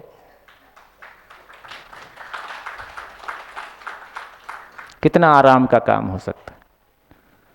जब हम दूसरे पे शासन कर रहे होते हैं तो दूसरे को स्वीकार होता है? नहीं होता है। लौट के वो कोई ना कोई रिएक्शन दे रहा है, वो हमको स्वीकार होता है। शासन करते समय हम भी टेंशन में रहते हैं, सामने वाला भी टेंशन में रहता है, मौके का इंतजार में रहता है, कब बहू सास को पटकनी दे देती है। सास का भी शासन है। सारे संसार में प्रॉब्लम इतनी है कि चलेगी किसकी? खूब देख लीजिए, सारे संसार की एकमात्र समस्या है कि चलेगी किसकी। वही सास बहू का झगड़ा है, वही बाप बेटे का झगड़ा है, वही है ना, दो परिवार के बीच, देशों के बीच, मुखिया के बीच, दूसरा देश मिल गया उससे भी यही झगड़ा रहेगा, चलेगी किसकी?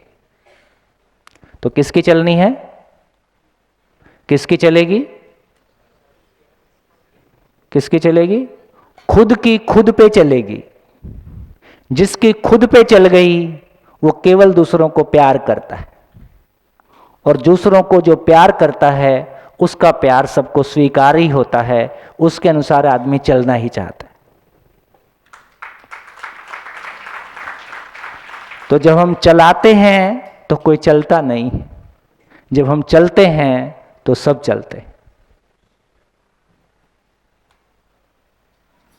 बोलो बोलो भाइयों बहनों। सारे शब्द हमसे छीन लिए गए। सर खालिस्तानी ईश्वर है तो फिर मेरे महाकाल का क्या होगा? है महाकाल। देखो, अब ये सारी चीजें हमको समझना होगा कि महाकाल को हम क्या मानते हैं। शब्द तो शब्द है, महाकाल से हमने क्या माना है वो क्लैरिटी आएगी। अब पूरे अस्तित्व में तीन ही चीजें हैं, आप कुछ नहीं कर सकते। या तो पूरे अस्तित्व में वास्तविकता के रूप में मूल ऊर्जा है जिसको हमने ईश्वर के रूप में पहचाना, या फिर जीवन है। अब जीवन या तो भ्रमित है या जागृत है, या शरीर चलाता है या बिना शरीर के है, या फिर जड़ वस्तु है। अब इनमें से कहीं महाकाल को रखना होगा। तो महाकाल के प्रति हमारी क्या मान्यता है, क्या समझ है, उस हिसाब से अब हम देख सकते हैं, है ना। तो बात पूरी कर लें। चलूं कि ठीक ठाक है, चलने की स्थिति में है? हाँ, बोलिए।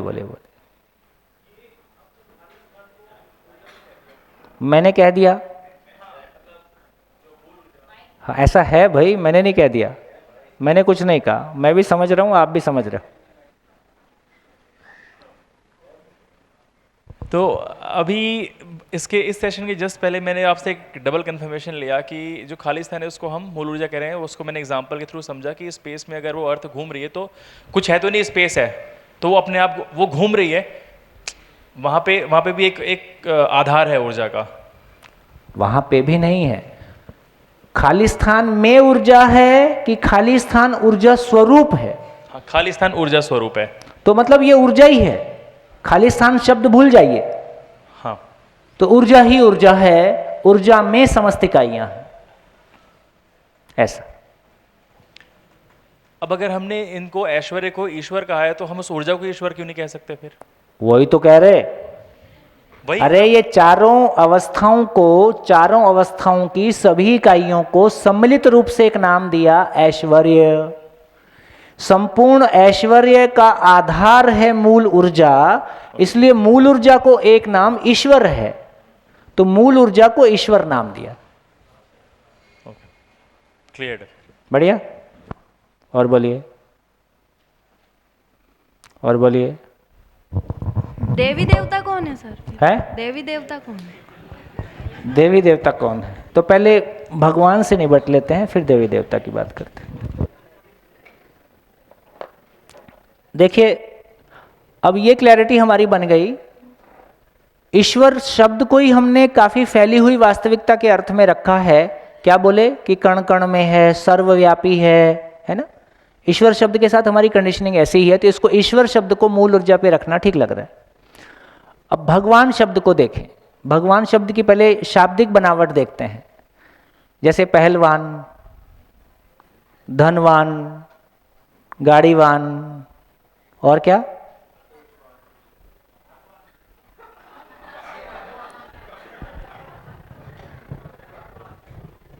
वान शब्द से क्या बोध होता है, वान शब्द से क्या हमको फील होता है? जिसके पास वो है। तो वान शब्द से किसी जिस चीज का, गाड़ी वान मतलब गाड़ी का मालिक, ठीक है, वान गाड़ी का मालिक। अब भागवान, भगवान, भगवान का बेसिक मतलब ये कह रहे हैं कि भागवान, अपने भाग का मालिक। तो भगवान वो है जो अपने संपूर्ण भाग का, संपूर्ण हिस्से का मालिक हो गया है, या जिसने अपने संपूर्ण हिस्से को पा लिया है।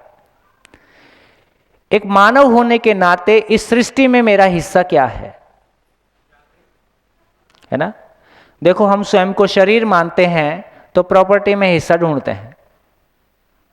हम स्वयं को शरीर मानते हैं तो प्रॉपर्टी में हिस्सा ढूंढते हैं। लेकिन जब मैं मानव के रूप में अपने आप को पहचानता हूं, तो मानव के रूप में मेरी मौलिकता, जीवन ही मेरी मौलिकता है, मैं जीवन हूं और जीवन की मौलिकता समझना ही है। तो बेसिकली समझना ही मेरी मौलिकता है। और मैं कितना समझना चाहता हूं? मैं संपूर्ण को समझना चाहता हूं, है ना? समझने की असीम ताकत मेरे पास है, इसलिए असीम संपूर्णता से कम में तृप्त नहीं होगा। मैं संपूर्ण को समझना चाहता हूं। तो जिसने संपूर्ण को समझ लिया है, जी के प्रमाणित कर दिया है, उसका नाम भगवान है ना? तो मैं सभी भावी भगवानों से बात कर रहा हूं। मुझको यह अवसर मिला है, इसके लिए मेरा सौभाग्य है ना। और मैं आपको भगवान का इंफॉर्मेशन दे रहा हूं। ठीक हो गया? तो भगवान शब्द क्लियर हो गया, ईश्वर शब्द क्लियर हो गया। हाँ जी। बड़ी विडंबना है कि हम समुद्र में डूबे हुए हैं फिर भी प्यासे हैं। बिल्कुल ऐसे, बिल्कुल ऐसे, बिल्कुल ऐसे है। तो बिल्कुल ऐसा है। और ये बहुत एम्पावरिंग है। क्या एम्पावरिंग है? देखो, अब कितना आसान जिंदगी लगती है। मेरी जो भी फिजिकल नीड्स हैं, यदि एक बार मैंने मानव लक्ष्य को पहचान लिया तो मेरी फिजिकल नीड्स एकदम डिफाइन हो जाती है। मानव लक्ष्य की रोशनी में फिजिकल नीड्स डिफाइन हो गई तो मेरी आवश्यकता ही खत्म हो जाती है कि मैं किसी के सामने हाथ फैलाऊंगा। वो जो लार टपकने का झंझट था वो खत्म हो गया। किसी का बंगला ही रोज रोज यूट्यूब में आते रहता है, अब अपना बंगला उसके सामने बहुत खराब हो जाता है। तो लिया यार, तू टीन टप्पर की सेवा करते रह भैया, तेरी मौज है, मेरा बंगला मेरे लिए पर्याप्त है। तो मेरा घर मेरे को आवश्यकता से अधिक दिखाई देता है जैसा भी आज है, और कोई कमी होगी तो एक कमरा और बढ़ा लेंगे। फिर मेरे कपड़े मेरे को आवश्यकता से अधिक दिखाई देते हैं। अब जो मुझको पाना है, जिस तृप्ति की मुझको तलाश है, वो तो मेरे पुरुषार्थ से मिलेगी, उसमें दूसरा कोई इसमें मदद करनी, दूसरा मतलब उसमें कोई निर्भरता वाली बात है नहीं। तो ये कितना एम्पावरिंग है कि ये समझने के बाद आपका दूसरों से कुछ चाहने वाला भाग खत्म हो जाता है। चाहने वाला मतलब आप चाहते हो और दूसरे का मूड नहीं है। ये जो निर्भरता है, मेरी जरूरत जो कुछ भी है वो डिफाइन होने के बाद में मैं मेरी जरूरत के लिए सेल्फ रिलायंट हूं या मेरी जरूरत मैं पूरी कर लूंगा। दूसरे से सम्मान पाने का बहुत भाग नहीं रहेगा। दूसरे का धन पद पाने का भाग खत्म हो गया। दूसरे का धन पद नहीं चाहिए, सम्मान नहीं चाहिए, भाई साहब आप आजाद हो जाते।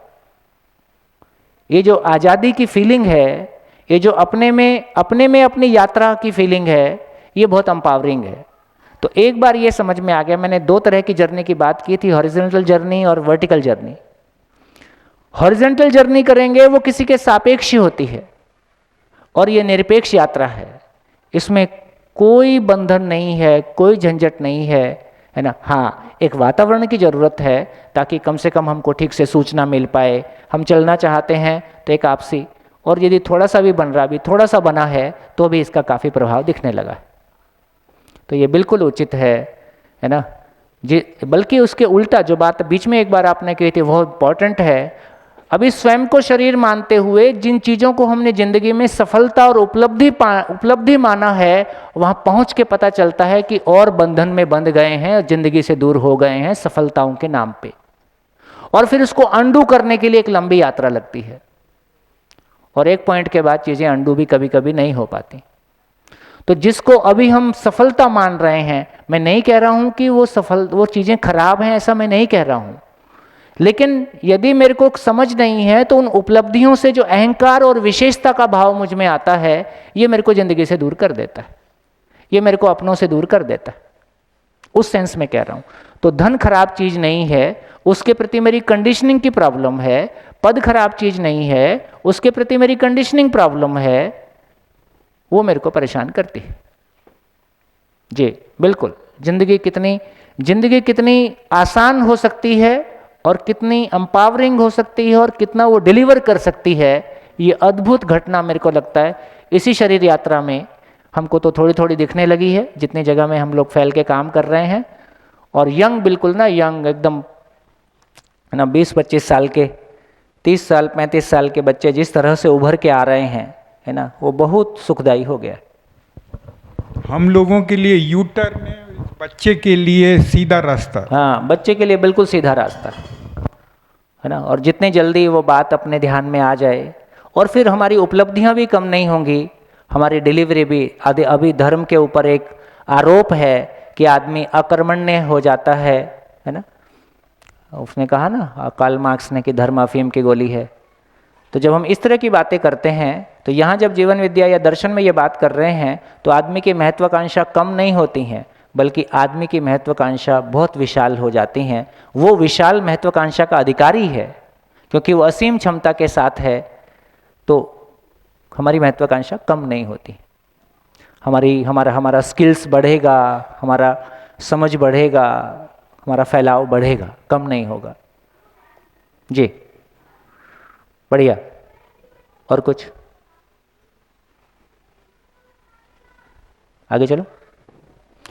तो लगभग मैं सोचता हूं कि हमने ईश्वर को लेके हमारी कुछ समझ बनी है, भगवान को लेके हमारी कुछ समझ बनी है।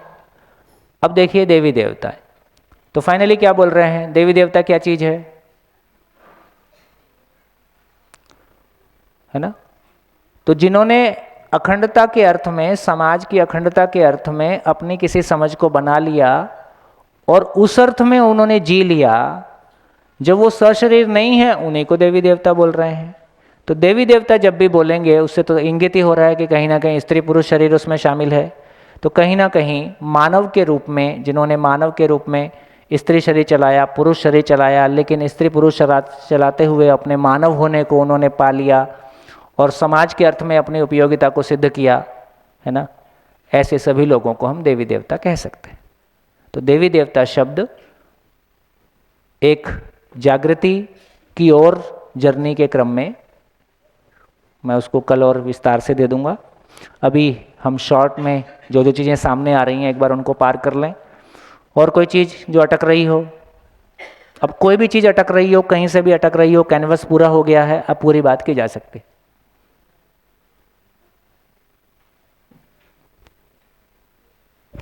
सर वो पूछा था कि सभी मानव में सुख की चाहत एक जैसी, सभी में एक जैसी क्यों है, तो वो इसी मूल ऊर्जा में होने से सभी एक ही ऊर्जा में, हाँ। तो इसलिए वो सुख की चाहत सभी में एक जैसी है। बिल्कुल, वो समझ आ गई। बिल्कुल। तो ये क्वेश्चन शिविर के शुरू में आया ही था, किसी ने पूछा ही था कि सभी में ये कैसे हो गया कि सभी मानव में सुख की चाहत है और निरंतर सुख की चाहत है, और ये सभी मानव में एक जैसी कहाँ से आ गई। तो कहाँ से आ गई, पूर्ण में ऊर्जित हैं, पूर्ण में गर्भित हैं, इसलिए पूर्णता की प्यास ही सुख की चाहत के रूप में व्यक्त होती है। पूर्णता की प्यास ही निरंतर सुख की चाहत के रूप में व्यक्त होती रहती है। भैया फिर ये देवी देवता ईश्वर सब समझ रहे हैं अपन, तो फिर इसमें ये जो भूत प्रेत और ये सारी चीज़ें भी होती जिनको अपन नेगेटिव मानते, जब वो है तो ये सब भी चीज़ें होंगी। बिल्कुल होंगे।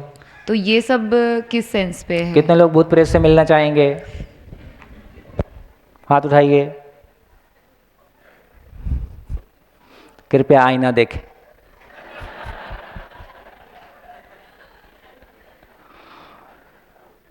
भ्रमित मानव ही भूत प्रेत। तो भैया जैसे वो भगाने वाले भी होते हैं पूरा ना? पूरा कर लेते हैं। देखिए, अब मामला भूत प्रेत का यह है कि हम उस तरह की कंडीशनिंग से जब बात करते हैं थोड़ा फंसा फंसा लगता है। अब देखो क्लियरली समझते हैं, क्या समझ में आया, जीवन है कि नहीं है, जीवन ही भ्रमित होता है, जीवन ही जागृत होता है, जीवन ही शरीर चलाता है और कभी शरीर नहीं चलाता है। तो इतनी बात है जीवन को लेके, और जीवन मरता है नहीं, भ्रमित रहेगा तो भी हमेशा है। मैं आज और अभी हम सभी अमर हैं ही, आज और अभी, इसी क्षण। हमको अमरता पाना है कि अमर हैं ही? अमर हैं ही। केवल जो है ही उसको पहचान लेना है, इसी का नाम ज्ञान है। जो है ही केवल उसको पहचान लेना है। ब्रह्मवश मैं स्वयं को शरीर मानता हूं, शरीर मर गया तो अपने आप को मरा हुआ मानता हूं, यही सारी प्रॉब्लम है। अब ये समझ में आ गया कि कोई व्यक्ति भूत मतलब जो हमेशा भूतकाल में जीता है। उसने मेरे को ऐसा बोला था, उसने मेरे को ऐसा बोला था और मैं छोड़ूंगा नहीं, है ना, कभी तो मेरे दिन भी आएंगे। तो जो हमेशा भूतकाल की पीड़ा से ग्रस्त रहता है, उसी का नाम भूत है। तो क्या हो गया, भूतकाल की पीड़ा क्या हो गई? तो इसका मतलब वो भ्रमित है कि जागृत है? भ्रमित है।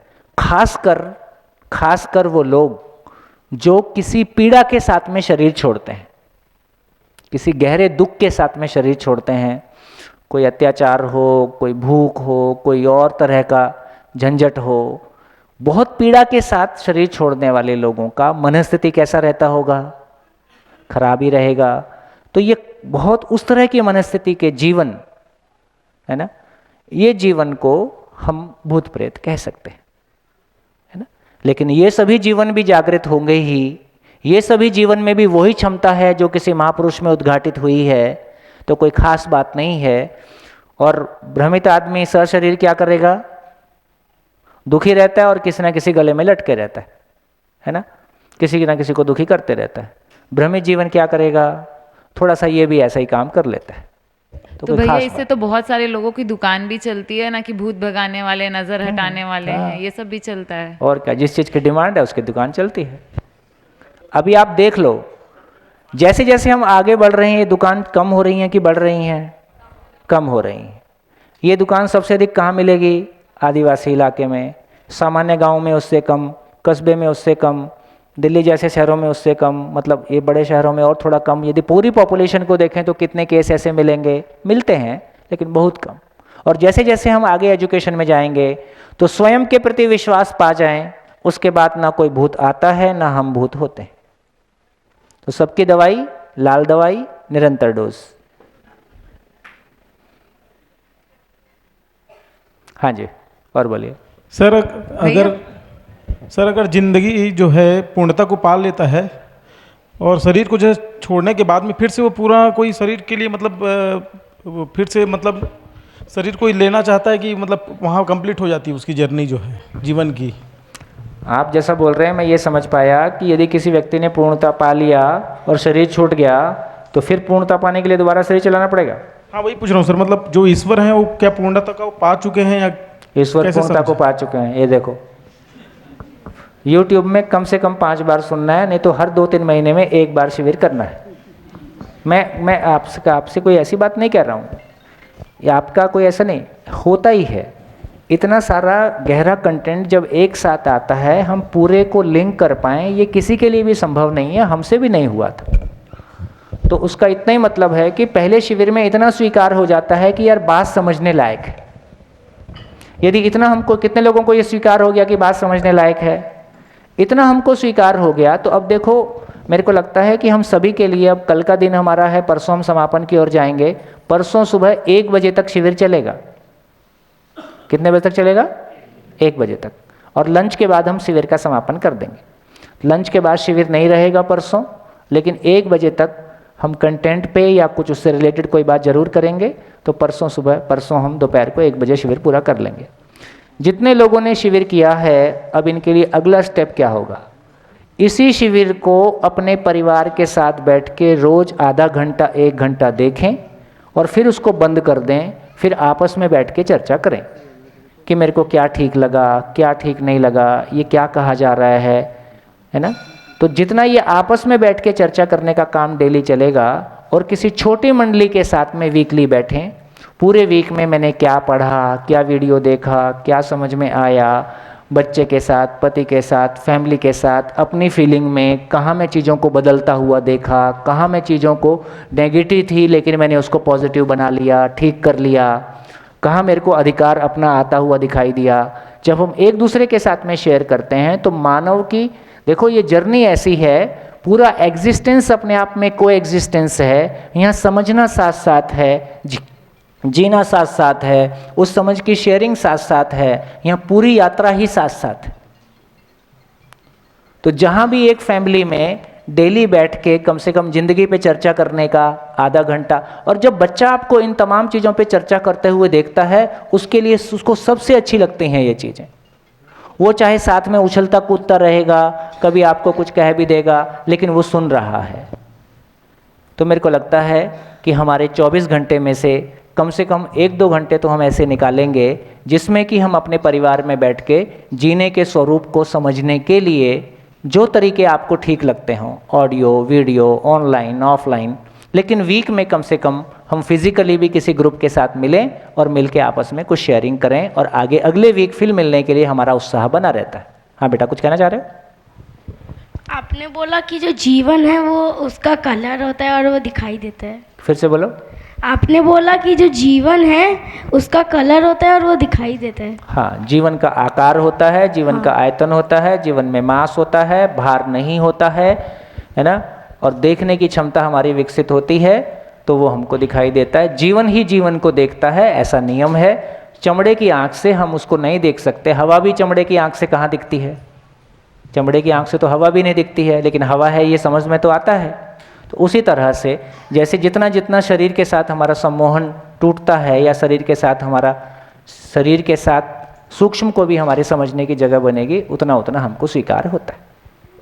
बढ़िया, गुड। एक थॉट आई कि हम लोगों की सबकी यात्रा शुरू हो गई है जी, भ्रमिक स्टेज से सज्ञानशीलता की तरफ। या हाँ, अब थोड़ा सा बार बार अब ये कहें पूर्णता की ओर, भ्रमित को हटा ही देते हैं, पूर्णता की ओर। पर एक डिफरेंस है, हाँ, वो निरपेक्ष यात्रा है। हाँ, इसमें प्रतिस्पर्धा नहीं है। बिल्कुल, प्रतिस्पर्धा है तो यात्रा नहीं है। तो फिर हम पहला प्रिंसिपल ये क्यों नहीं जिंदगी में लगाएं कि जो कंपटीशन नाम का शब्द है उसको निरपेक्षता से देखें। देखो, मैं यात्रा बताता हूँ 2 लाइन में। यात्रा जो अभी आपने बात कही उसको बताता हूँ।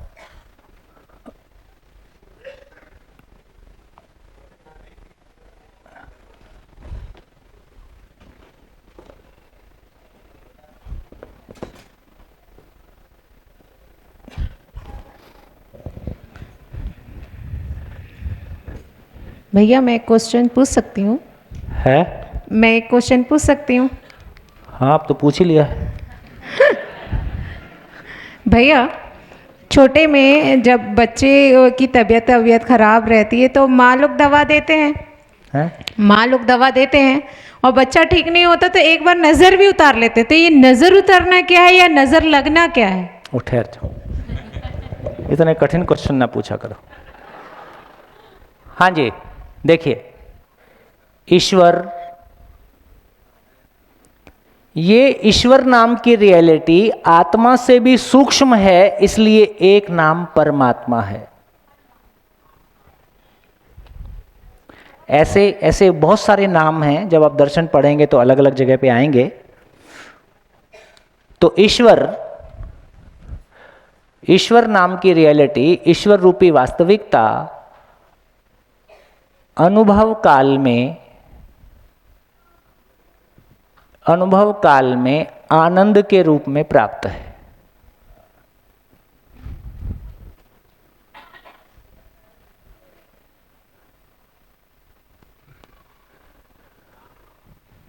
विचार काल में समाधान बराबर सुख के रूप में प्राप्त है, और आचरण काल में